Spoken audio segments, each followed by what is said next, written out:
Okay, you're going to take a look at the assignment. So, SketchUp tiny house. The Hood is looking to add 50 new tiny homes to the community. They're looking for a spec house design that they will use for all houses. Your job is to design that house. Ensure you pay attention to the requirements of the rubric, or your house may be eliminated from contention. Consider finding blueprints online and uploading them. Then make it 3D and your own. So I have two examples of just what some tiny houses look like here. If you have no idea, if you haven't seen them before, you can make it as attractive as you'd like. These are what some random blueprints look like because you have to cram a lot into a tiny space. So the rubric says we need to have a kitchen, bathroom, sleeping space, and lounging space. They can overlap, like the lounging space can also be next to the kitchen. You're going to have to be kind of creative to fit all that in. Reasonable dimensions. If created to scale, all spaces must be usable. In other words, you can't have a 2-foot by 2-foot bathroom because you couldn't fit in there, nor could a toilet. It has to be reasonable. Structure is stable and less than 600 square feet. So if this was in real life, again, it wouldn't just fall over if there's a strong wind. Walls are connected. There aren't holes where there shouldn't be holes. Everything is in 3D. Walls are about 6 inches thick, not like 4 feet thick. Decorate, paint, use texture and imports, and make your tiny house as realistic as possible. So you can't import the entire tiny house, but you can import things to put inside of it. So what I'm going to do is I did a Google search and I found a tiny house that looked kind of sweet. I think this one's pretty cool. And it's basically going to be using somebody else's design idea. I just found it and then I have to create it in SketchUp. So with this, I'm going to screenshot Shift-Command-4. I'm going to screenshot the blueprints here. And it doesn't tell me exactly how big it is, so I'm going to need to make sure that this isn't too big. It says it's 34 by 20, so it's a little bit too big. That's more than 600 square. Ooh. It says its total area is 600 square foot, so it must have a porch or something that's that extra little bit. So now that I've screenshotted it in SketchUp, I'm going to go to File, Import from my device, and I'm going to find that image that I just took of my tiny house. And I'm going to import it as an image, and I'm going to set it down. And this is my first time doing this with this version of SketchUp, so I'm going to fumble through a little bit. So I'm going to click and land it, and I'm going to use my tape measure tool, and hopefully it will allow me to resize it using this, because that's what it allowed me to do on the old SketchUp. So they said it was 20 by 34. So this section here from this corner to this corner should be about 20 feet. So I'm going to measure it. Right now it's 12 feet. So hopefully it works. If I go in and I say I want this to be 20 feet and I hit enter, it should resize it. Do you want to resize the model? Okay, yes I do. Sweet, it worked. So now I have a 2-scale set of blueprints here. So I'm feeling like I'm a little bit ahead of the game already, because all I have to do is start drawing in 3-dimension over top of it. So I'm going to draw my squares, and I'm going to make a couple different rectangles here. I'm going to make one that goes all the way to the edge, and it's not going to be exactly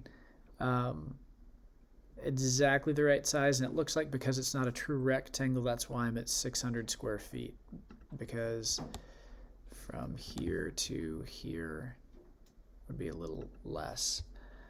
I'll punch out the extra spaces here, extra lines.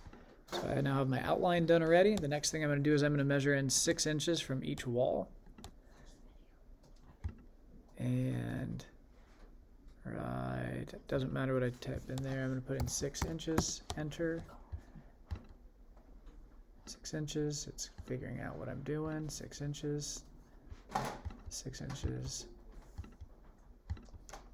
So what that's going to allow me to do is it's going to allow me to make my walls 6 inches deep.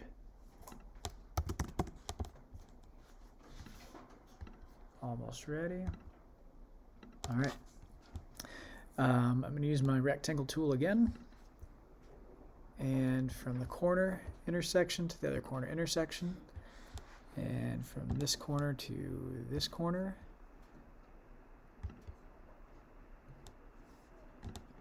And then I'm going to delete my extra lines that I don't need. I don't need this line right here.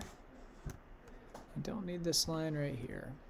So now what I can do is I can highlight the entire outside. Entire outside is highlighted, and I'm going to stand it up. It didn't give me a limitation for how tall it could be, I guess. That's interesting. Average floor height is about 8 to 10 feet tall. We might want to do like a story and a half, and since I didn't limit that, let's take a look at my design. Let's undo standing that up. Take a look at that design again. Looks like it doesn't give me a height, but if this back is about 8 to 10 feet, we'll say 10 feet. I'm going to say this is 18 feet or so on this side.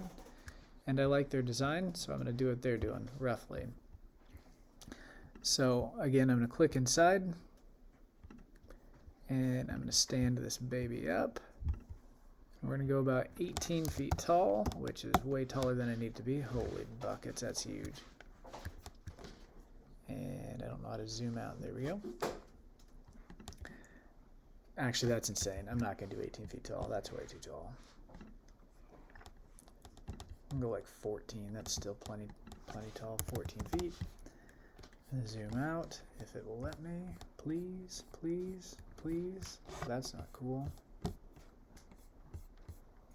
you kidding me?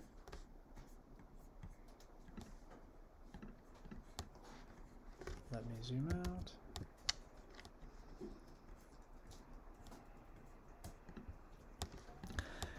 So I'm getting the outline created for the house at least. Alright, try standing it up again. 14 feet, please. Alright, I'm going to navigate so I can see inside of the house then. And I'm going to delete my floor, which I may want it back later. But now I can see where the different rooms are created. So it looks like these don't have to be exactly 6 inches, although they could be. I'm going to go ahead and put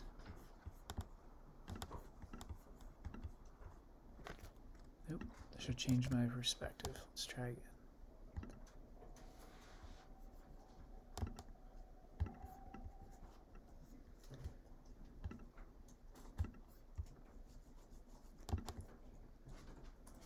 There we go. Drew my floor back in. So this is the bedroom. I may want a door here, or maybe I just want it to be open. Having a whole lot of doors in a tiny little house is going to make it seem even more cramped, so I might just leave that open.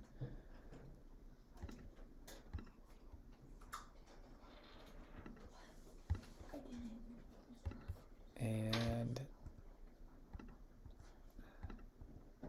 we're going to stand these up. I'm going to hold down Shift so I can get both of them at the same time. Stand them both up. Oh, it didn't let me stand them both. I'm going to make those 14 feet also.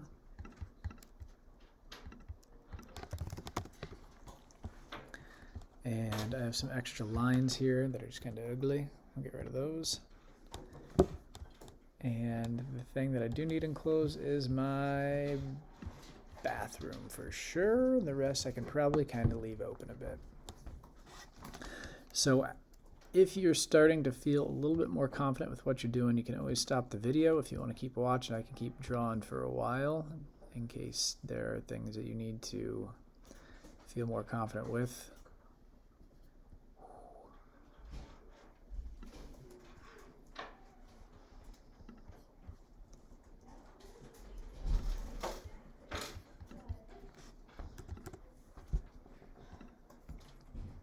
Delete the line in between, stand that up. I'm just going to make that one 10 feet tall. It's more than enough.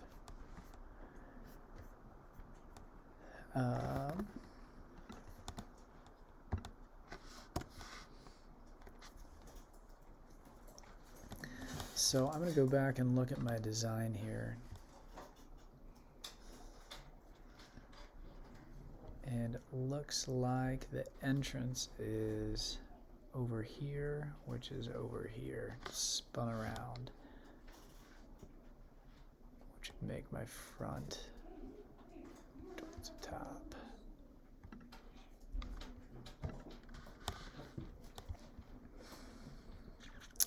Other things you're going to need to know how to do, probably just import windows, push out doors, so I'll do some of that real quickly. Rotate this around. This is my front door over here.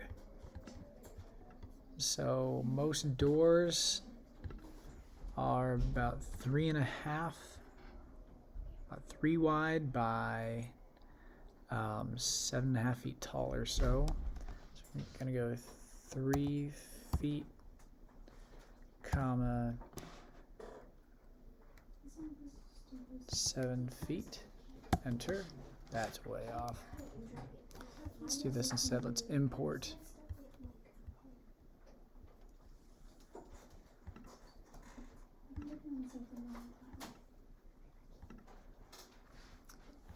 "3D warehouse." We're going to import a door. Front door. That one looks like it would fit well. Importing into the model. I'll place the door for now, and then I'm going to measure it and see how big an opening I need to cut then. Click off, get my tape measure tool. Need to make my door about 8.5 by 4. That is a massive door, especially for a tiny house.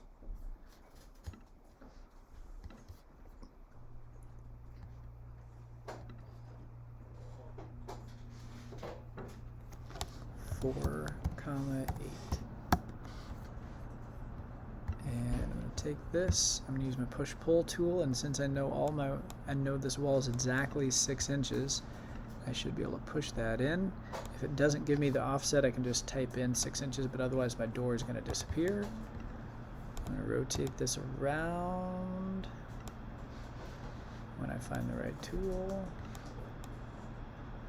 Nope.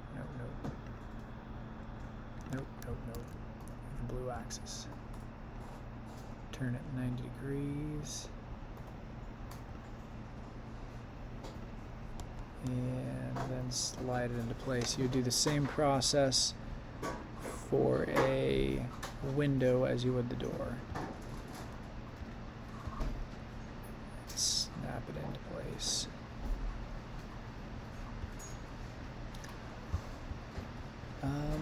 Not sure what else you're going to need to know how to do, but I have a good start here. Gonna go ahead and close out, and if I add to it at all, I'll just make another video, but this is kind of the intro steps, how to get going with this. So that is all.